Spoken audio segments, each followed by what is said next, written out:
But President Joe Biden is in Buffalo today, just days after the fatal shooting of 10 people by an 18-year-old white male who remains in custody.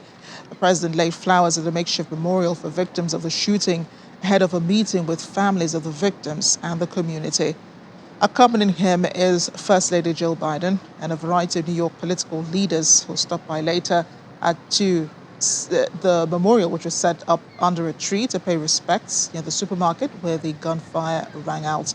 Authorities say Peyton Gendron, the gunman, carried out an act of racially motivated violent extremism when he opened fire with a semi-automatic rifle on Saturday at the Tops Friendly Market in a predominantly African-American neighborhood of Buffalo, New York.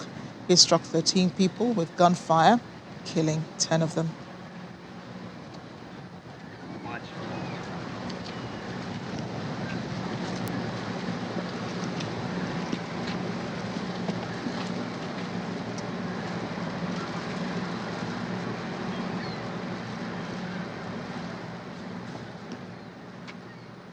Now, as can be imagined, residents of Buffalo City are still shaken by the horrific shootings.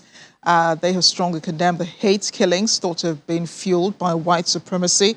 Nearly 80% of the residents where the tragedy took place are African Americans and members of this close-knit community. They say they know each other.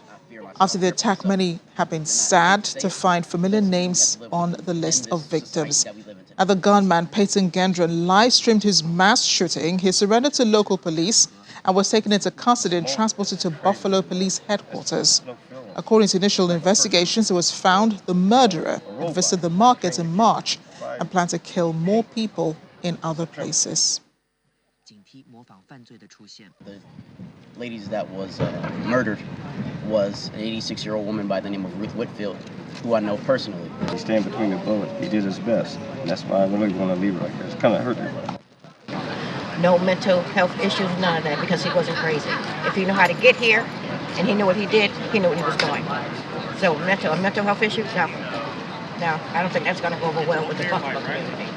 Being a black man in the United States of America, not just Buffalo, New York, being a black man in the United States of America, we are targeted every day. Whether it be by law enforcement, whether it be by white supremacists, we are targeted. Driving in my Joining me now is U.S. and International Affairs analyst Calvin Darkis in Washington. Calvin, great to see you. And, you know, it saddens me when we have to talk about shootings in the United States. You can feel, you know, the sadness of the community, you know, as you watch those responders just talking about what the community was like, how everyone knew everyone. It kind of reminds you, though, the shootings of what of America in the past. I mean, under former President Barack Obama, a time where there were more mass shootings, when there were rampant. What could be instigating these attacks right now? Well, I think, it's a really complicated question, but the two things that come to mind, first of all, are guns. Our unfortunate obsession and addiction to guns in this country fuels a lot of the mass shootings that, we see and have seen throughout the last few years. And I think the second thing is the rise of white supremacy, or rather the rise of expressing it, that people are more open to say and unfortunately do things based on racism and white supremacy. So I think it's both. Yeah, and I know authorities have defined this as an act of racism, but where do you draw the line? It does kind of sound a bit like domestic terrorism, doesn't it?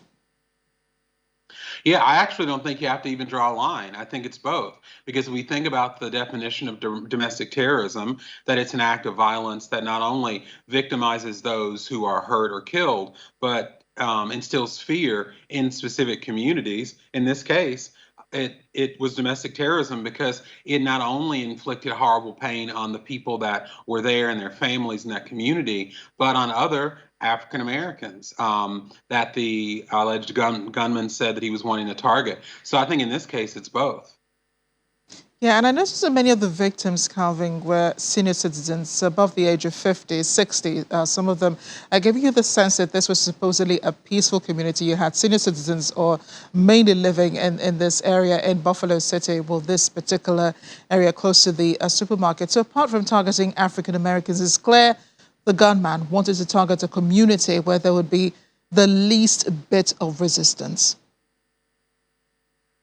Yes, it's hard to imagine, exactly what was going on through his head. I don't know if he was necessarily targeting, least resistance or elderly because, he was heavily armed. I think I even read an account that the security guard there fired at him or some way responded, but because of his tactical gear, it didn't stop him. What I do think is, he picked Saturday afternoon when people of all ages in that community are going to do their grocery shopping.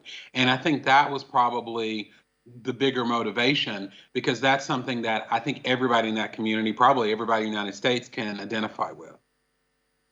And what happens now, Calvin? I mean, this is just another young man who's been taken into custody, but there are many of them out there who are still radicalized, being radicalized in the United States, and that's a major problem.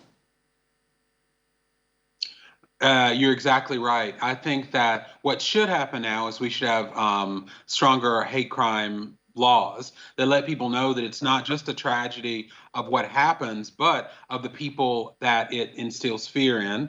We need to reform our justice system and our system of policing. And of course, we need to get our guns under control. Most of those things, unfortunately, that I've named do not have support by our political leaders, particularly on the right in the Republican Party. And speaking of which, President Biden is in Buffalo today. What could he do? What could he say as he meets, with the families of these victims, as to ensure, that there are more police checks, that, this incident does not reoccur, and that, he minimizes, the number of condolence messages and these kinds of trips that he has to make in the near future? I think there are two things to kind of think about with Biden's visit there. One is he's kind of developed the name we use in the United States here as the comforter in chief. He is very good with that. We're all familiar that he has had personal family tragedies in his own life, and that has made him empathetic, which is what a lot of people identify with and need at this time.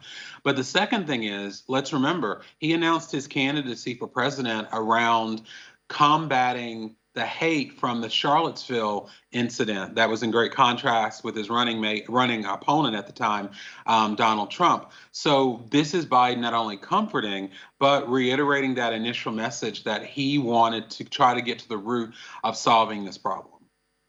Is it important at this time to hear from the former president, Barack Obama?